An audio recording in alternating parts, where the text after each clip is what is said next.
हरियाणा में मौजूदगी राहुल गांधी की और उत्तर प्रदेश के मुख्यमंत्री योगी आदित्यनाथ की, और घमासान किस तरह से अर्पिता? बिल्कुल, और क्योंकि चुनावी रण छिड़ा हुआ है, खड़गे जब गरजे और बरसे तो शाह भी जवाब देते हैं, और शाह जब बोलते हैं तो खड़गे फिर जवाब देते हैं। लेकिन आज द्वंद्व राहुल गांधी और योगी के बीच छिड़ने वाला है, क्योंकि बयानों के तीर जरूर चलेंगे। देखिए, कांग्रेस की तरफ से अमीर किसानों निशाना साधा गया, जाहिर सी बात है। वहीं गरीबों की जेब से धड़ाधड़ पैसा निकल रहा है, ये विपक्ष का आरोप है कांग्रेस का। उधर कांग्रेस को जनता याद नहीं आती, ये उत्तर प्रदेश के मुख्यमंत्री योगी आदित्यनाथ ने हमला बोलते हुए। अब दोनों की बयानबाजी क्या है, दोनों ने जनता को संबोधित करते हुए अपने भाषण में क्या कुछ कहा है, ये पूरा आपको भाषण ही सुनवा देते हैं दोनों की तरफ से। अदानी जी के बारे में सोचिए, वो सुबह उठते हैं, खेत में मेहनत नहीं करते, फावड़ा नहीं चलाते, छोटे बिजनेस में काम नहीं करते, अच्छा खाना खाते हैं, सबसे बड़े महलों में रहते हैं, और हर सुबह 24 घंटा उनके बैंक अकाउंट में धड़ाधड़ धड़ाधड़ धड़ाधड़ धड़ाधड़ पैसा आता है, नॉन स्टॉप। मतलब जैसे सुनामी आती है ना, वैसे ही उनके बैंक अकाउंट में पैसा घुस रहा है, और जितना ही पैसा उनके बैंक अकाउंट में सुनामी जैसे घुस रहा है, उतना ही पैसा आपके बैंक अकाउंट में से तूफान जैसे पैसा निकलता जा रहा है। का अयोध्या धाम में फिर से विराजमान होने पर, लेकिन इन बदनसीब कांग्रेसियों को इससे भी नफरत है। यही अंतर है राम की संस्कृति पर और रोम की संस्कृति पर। राम की संस्कृति में पला बड़ा हर व्यक्ति राम काज कीन्हे बिनु मोहि कहां विश्राम के संकल्प के साथ 500 वर्षों तक लड़ता रहा, अपने आप को बलिदान करता रहा। लेकिन प्रभु श्री राम की मर्यादा का पालन करते हुए आन मान और शान की रक्षा करने के लिए राम जन्मभूमि मंदिर के लिए निरंतर निरंतर लड़ता रहा, कार्य करता रहा, और परिणाम हमारे सामने है। परिणाम हमारे सामने है। आज प्रभु राम फिर से विराजमान हो गए हैं अपने पवित्र जन्मभूमि अयोध्या धाम में।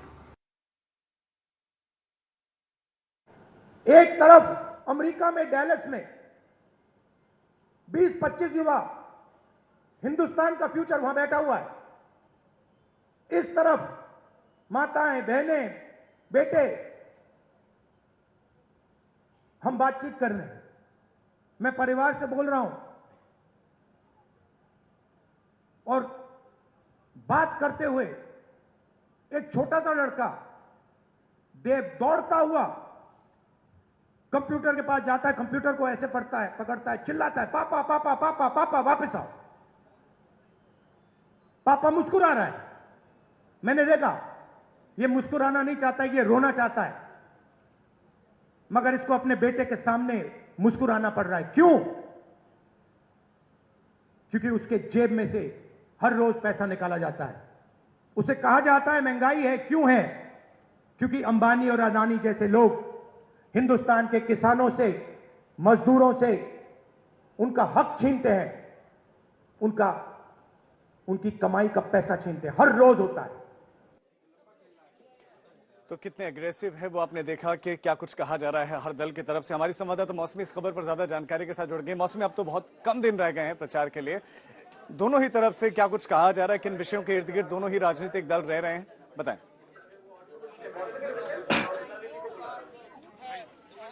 देखिए, हरियाणा के सियासी दंगल में आखिरी के कुछ दिन रह गए और जाहिर तौर पे तमाम सियासी सूरमा अब इस अखाड़े में उतर आए हैं। आज पहला दिन है जब प्रियंका गांधी, राहुल गांधी अगले 3 दिन जो है रोड यात्रा करने जा रहे हैं। पीछे आप देख रहे हैं कि पूरा काफिला यहाँ पे नजर आ रहा है, और एक तरीके से ये संदेश देने की कोशिश है कि कांग्रेस में कोई गुटबाजी नहीं है, पूरी कांग्रेस एक साथ है। और लगभग 25 जो कॉन्स्टिट्यूंसी हैं लगभग 25 कॉन्स्टिट्यूएंसी, सॉरी ये एक्चुअली 25 कॉन्स्टिट्यूएंसीज कवर की जाएंगी। पीछे आप देखिए अगर तो सत्या जरा उठ के दिखाइए आराम से कि किस तरह से राहुल गांधी और प्रियंका गांधी यहाँ पे पीछे नजर आ रहे हैं और कई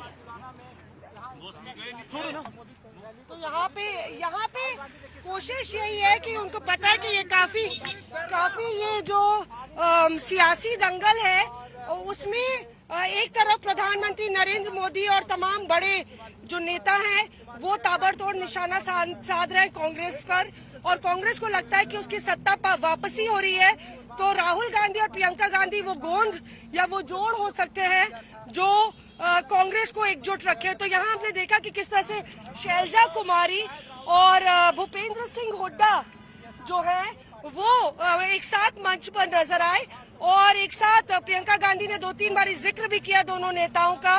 एक तरफ हुड्डा के समर्थक जो है वो खड़े हुए हैं, दूसरी तरफ शैलजा कुमारी की समर्थक संधौरा से खड़ी हुई है और अब ये यात्रा एक तरीके से शुरू हो गई है और हमें सियासी हमले आगे भी और देखने को मिलेंगे।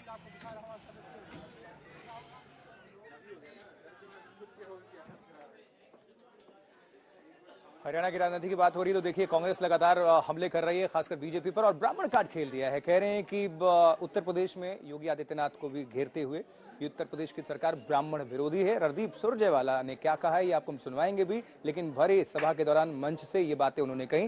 कांग्रेस ने ब्राह्मण कार्ड खेला, उत्तर प्रदेश सरकार को घेरा और इसी के बहाने बीजेपी पर हमला बोल दिया है। कहां गया बीजेपी का पूरा उत्तर प्रदेश का ब्राह्मण नेतृत्व? एक एक व्यक्ति से जाकर पूछ लीजिए, कानपुर पूछिए, बनारस पूछिए, लखनऊ पूछिए, मेरठ पूछिए, एक एक व्यक्ति को चुन चुनकर आदित्यनाथ ने मारा है। एक एक व्यक्ति को चुन चुनकर चिन्हित करके पंडित जी बीजेपी के लोगों ने नकारा है। एक एक व्यक्ति को चुन चुनकर उनके नेतृत्व को समाप्त किया है, क्योंकि सब जानते हैं नेतृत्व इस देश का सबसे बड़े प्रांत से आता है और वो उत्तर प्रदेश है। इसलिए अगर आदित्यनाथ को जिंदा रखना है तो ब्राह्मण समाज को मारना पड़ेगा। उनको मार कर उसके बाद उनकी राजनीतिक जो मार है उसके बाद फिर आदित्यनाथ का कद बढ़ा होगा।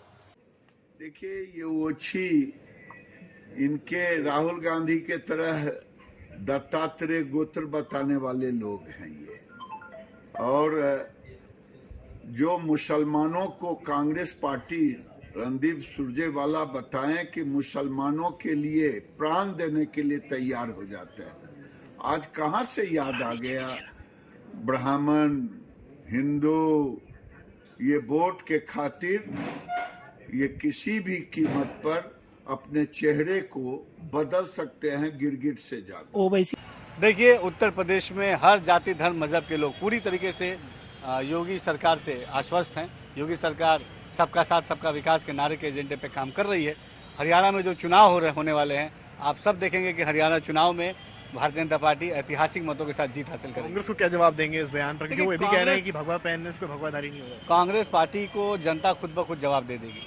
कांग्रेस पार्टी का असली चाल चरित्र और चेहरा जानती है, और जो आने वाले जो अभी विधानसभा चुनाव है अलग अलग प्रदेशों में या 10 सीटों पे उपचुनाव उत्तर प्रदेशों में, इन तमाम सीटों पे आपको खुद ब खुद कांग्रेस का जवाब जनता देते हुए दिख जाए। योगी जी हमारे संत हैं, उन्होंने समाज के लिए अपना जीवन दिया है और वो सफलतापूर्वक जो ये संवैधानिक दायित्व है इस दायित्व का भी निर्वहन कर रहे हैं। उत्तर प्रदेश की आज जिस प्रकार से उत्तर प्रदेश का उनके नेतृत्व में विकास हुआ है, उत्तर प्रदेश एक बदलता हुआ उत्तर प्रदेश है। उत्तर प्रदेश की जो एक बीमारू अर्थव्यवस्था, बीमारू राज्य के रूप में जाना जाता था, आज उत्तर प्रदेश एक विकसित राज्य के रूप में योगी जी के नेतृत्व में जाना जाता है। इस प्रकार की बयानबाजी करना कहीं ना कहीं जो हमारी संत परंपरा है उसके बारे में जो कांग्रेस की सोच है ये प्रदर्शित होती है। तो हरियाणा में चुनाव प्रचार जोर शोर से चल रहे हैं और इस लिहाज से अगर आप देखिए तो नायब सैनी भी अपने दम पर किस तरह पार्टी अच्छा परफॉर्म कर रही है और कैसे अच्छे नंबर लेकर आएगी ये कहते हुए नजर आ रहे हैं। वही कुमारी शैलजा क्या कह रही सुनिए। पिछले कुछ दिनों में ऐसा स्पष्ट वातावरण बना है कि कांग्रेस का मध्य प्रदेश और छत्तीसगढ़ जैसा हाल होने जा रहा है। ये बात अब कांग्रेस के नेता भी मानने लगे हैं।